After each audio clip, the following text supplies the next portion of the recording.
بسم اللہ الرحمن الرحیم۔ انجینئر محمد علی مرزا نے مولانا اورنگزیب فاروقی صاحب کو دیا ایک پیغام۔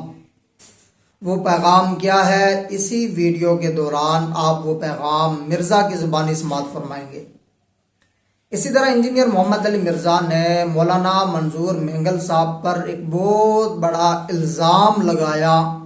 وہ الزام کیا ہے وہ بھی آپ اسی ویڈیو کے دوران مرزا کی زبانی سماعت فرمائیں گے۔ اب کس وجہ سے انجینئر محمد علی مرزا نے ڈاکٹر منظور مینگل صاحب پر تنقید کی؟ عید والے دن مولانا ڈاکٹر منظور مینگل صاحب قائد جمعیت حضرت مولانا فضل الرحمان صاحب سے موبائل پر گفتگو کر رہے ہیں، اور گفتگو کے دوران انہوں نے ایک مثال دی کہ جس طرح حضرت عثمان غنی رضی اللہ تعالی عنہ کو محصور کیا گیا تھا، ان کا کھانا ان کا پانی بند کر دیا گیا تھا اور ان کو گھر کے اندر محصور کر دیا گیا، مسجد نبوی جانے کی اجازت نہیں تھی، جماعت کروانے کی اجازت نہیں تھی، وہاں جا کر نماز پڑھنے کی اجازت نہیں تھی، حتیٰ کہ گھر سے باہر نکلنے کی اجازت نہیں تھی۔ تو اسی طرح وزیر اعلیٰ بھی محصور ہے، وزیر اعلیٰ بلوچستان۔ جب یہ گھر سے باہر نکلے گا تو عورتیں اسے جوتے ماریں گی۔ اب یہ جو جوتے مارنے والی بات تھی یہ وزیر اعلیٰ بلوچستان کے لیے تھی، نہ کہ حضرت عثمان غنی رضی اللہ تعالی عنہ کے لیے، نعوذ باللہ۔ لیکن انجینئر محمد علی مرزا نے یہ کہا کہ آپ نے ایک ہی انداز سے یہ ساری گفتگو کی ہے، تو لہٰذا آپ نے حضرت عثمان غنی رضی اللہ تعالی عنہ کے بارے میں یہ کہا، نعوذ باللہ۔ اس پر ڈاکٹر منظور مینگل صاحب وضاحت دے چکے ہیں، اور انہوں نے یہ وضاحت کی ہے کہ میں نے جو تشبیہ دی ہے وہ صرف محصور ہونے میں دی ہے، اس کے بعد جو باتیں تھی وہ میری وزیر اعلیٰ کے لیے تھی، نہ کہ حضرت عثمان غنی رضی اللہ تعالی عنہ کے لیے۔ اب قاعدہ بھی یہی ہے کہ تشبیہ جو دی جاتی ہے وہ مکمل بات کے ساتھ نہیں دی جاتی، کسی ایک جملے کے ساتھ دی جاتی ہے۔ کوئی باپ اپنے بیٹے کے لیے یہ کہے کہ میرا بیٹا چاند کی طرح ہے، اب یہ جو تشبیہ ہے کیا مطلب اس کا بیٹا چاند کی طرح گول ہے؟ کیا مطلب اس کا بیٹا آسمان پر ہے؟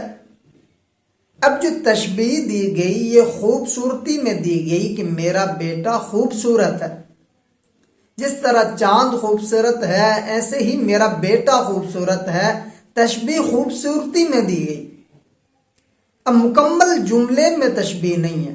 اسی طرح ڈاکٹر منظور مینگل صاحب نے جو تشبیہ دی اس کی انہوں نے وضاحت کر لی کہ میں نے جو تشبیہ دی ہے وہ تشبیہ صرف محصور ہونے میں تھی، اس کے بعد والے جملے وزیر اعلیٰ بلوچستان والے کے لیے تھے۔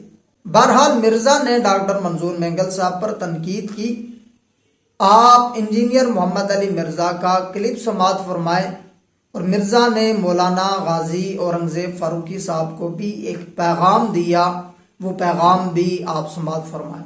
ابھی پچھلے دنوں آپ دیکھیں وہ مفتی جو مینگل صاحب ہیں انہوں نے سیدنا عثمان کے لیے اتنی بےہودہ اور گستاخانہ تمثیل بیان کی، اور کہا کہ یہ جو ہمارا بلوچستان کا وزیر اعلیٰ ہے نا یہ بھی محصور ہوا ہے، بندہ ڈرتا ہے لوگوں سے حضرت عثمان کی طرح، اور ایک ہی جملے میں انہوں نے بولا ہے کہ باہر نکلوں گا تو عورتیں جوتیاں ماریں گی مجھے، ڈر کے تو بیٹھا ہوا ہے ادھر۔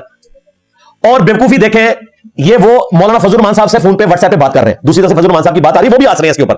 مولانا فضل الرحمان صاحب آپ بھی اس پہ شامل ہیں، آپ ہنسے ہوئے ہیں، صرف یہ مینگل صاحب نہیں ہے، آپ بھی شامل ہیں۔ اس نے اپنے ریفرنس سے کہا کہ جس طرح حضرت عثمان معصور ہوئے تھے نا اس طرح یہ وزیر اعلیٰ بھی معصور ہے کہ باہر نکلے گا تو عورتیں سے جوتیاں ماریں گی، استغفر اللہ توبہ الیہ۔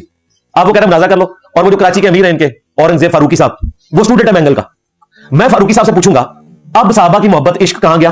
آپ نے انجینئر محمد علی مرزا کا کلپ سماعت فرمایا جس میں اس نے ڈاکٹر منظور مینگل صاحب پر تنقید کی اور مولانا اورنگزیب فاروقی صاحب کو پیغام دیا کہ اب آپ کی صحابہ سے محبت کہاں گئی۔ پہلی بات تو یہ ہے کہ ڈاکٹر منظور مینگل صاحب نے اس کی وضاحت کر لی، جب وضاحت کر لی تو بات ختم ہو گئی۔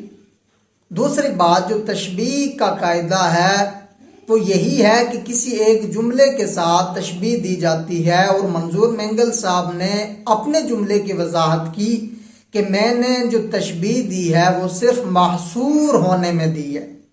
تیسری بات، مولانا اورنگزیب فاروقی صاحب جانتے ہیں کہ غلام کون ہے اور گستاخ کون ہے۔ ڈاکٹر منظور مینگل صاحب کے بارے میں مولانا اورنگزیب فاروقی صاحب جانتے ہیں کہ انہوں نے ایران میں جا کر صحابہ کے دفاع کا مقدمہ لڑا ہے۔ جو شخص ایران میں جا کر صحابہ کے دفاع کا مقدمہ لڑے، ایسا شخص حضرت عثمان غنی رضی اللہ تعالیٰ عنہ کی توہین کرے، اس کا تصور بھی نہیں کیا جا سکتا۔ ڈاکٹر منظور مینگل صاحب نے ایران میں جا کر مناظرہ کیا ہے اور وہاں جا کر صحابہ کے دفاع کا مقدمہ لڑا ہے۔ لہٰذا مرزا جی، آپ اپنا پیغام اپنے پاس رکھیں۔ فاروقی صاحب بہتر جانتے ہیں کہ گستاخ کون ہے اور غلام کون ہے۔ اور دوسری بات کہ نک کٹا دوسرے کو نکو نکو کے تانے دے رہے، تیرے سے بڑا تو گستاخ اس دھرتی پہ کوئی نہیں ہے۔ تو نے تو انبیاء کی گستاخیاں کی، صحابہ کی گستاخیاں کی، تیری غلیظ زبان سے تو کوئی بچ نہیں سکا۔ آپ صلی اللہ علیہ وسلم کے متعلق اس نے چھوکرے کا لفظ نعوذ باللہ استعمال کیا۔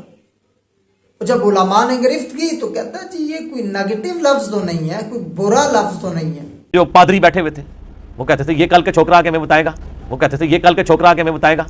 یعنی نبی علیہ السلام تو ان کے بچوں کی مانے دی تھے نا۔ ایک میرا کلپ کاٹا جی چھوکرے کا لفظ استعمال کیا، یہ کوئی نیگیٹو ورڈ ہے؟ ہمارے سب کانٹیننٹ کے معاشرے کے اندر آپ پوچھ کے دیکھ لیں، جو چھوٹی عمر کا جو ینگ بوائے ہے اس کو چھوکرا کہا جاتا ہے، یہ کوئی نیگیٹو ورڈ نہیں ہے جی۔ قرآن حدیث سے لفظ دکھائیں، قرآن حدیث میں 6 ہوتی نہیں، میں کہاں سے دکھاؤں؟ اور اپنے آپ کو یہ مسلم علمی کتاب بھی کہتا ہے۔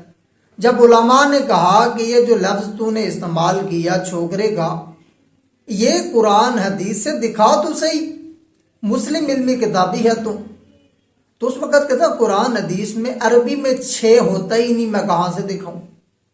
جب 6 نہیں تھا تو نے بکواس کیوں کی تھی؟ پھر کچھ دنوں بعد اہل حدیثوں کے ایک عالم انہوں نے اس کو چھوکرا کہا، تو پھر اس نے کیا کہا وہ بھی آپ سماعت فرمائیں۔ ذرا یہ لینگویج سنیں، ان علماء کی لینگویج سنیں۔ یہ انجینئر محمد علی مرزا ایک جاہل چھوکرا ہے، الفاظ دیکھیں، حالانکہ مجھ سے وہ 5-7 سال ہی بڑے ہوں گے، اس سے زیادہ بڑے نہیں، لیکن یہ الفاظ ذرا آپ دیکھیں، اس طرح کی بازاری لینگویج استعمال کی ہے، یہ کوئی نیگیٹو ورڈ نہیں ہے، اس طرح کی بازاری لینگویج استعمال۔ اب جب اس کو چھوکرا کہا گیا تو کہتا ہے یہ بازاری زبان ہے، اور وہی لفظ اس نے آپ صلی اللہ علیہ وسلم کے متعلق استعمال کیا تو کہتا ہے نیگیٹو لفظ نہیں ہے۔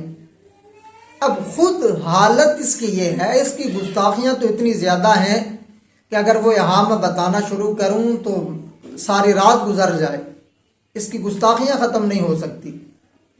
ایک مثال میں نے دی ہے کہ یہ خود اتنا بڑا گستاخ ہے اور یہ ڈاکٹر منظور مینگل صاحب کو گستاخ کہہ رہا ہے، خود نک کٹا ہے دوسرے کو نکو نکو کے تانے دے رہا ہے۔ یہ ہے انجینئر محمد علی مرزا کی حالت، خود گستاخ ہے اور انہوں نے گستاخی بھی نہیں کی، وضاحت بھی کر لی، اور وہ خود موجود بھی ہیں، اور انہوں نے یہ بھی کہا کہ کسی کو اگر پھر بھی نہیں سمجھ آتا تو آ جائے کراچی، میرے مدرسے میں آ جائے، آ کے مجھ سے گفتگو کر لے۔ لیکن مرزا اس نے تنقید تو کرنی ہوتی ہے، کوئی بہانہ تو اسے چاہیے اہل حق علماء کے خلاف بولنے کے لیے، کوئی بات تو مل جائے تاکہ علماء پر یہ تنقید کر سکے۔ اللہ رب العالمین سے دعا ہے کہ اللہ پاک ہمیں اہل حق علماء کے ساتھ کھڑا رہنے کی توفیق عطا فرمائے، اور اللہ رب العالمین مرزا جہلمی کی فتنے سے امت مسلمہ کی حفاظت فرمائے۔ السلام علینا الا البلاغ۔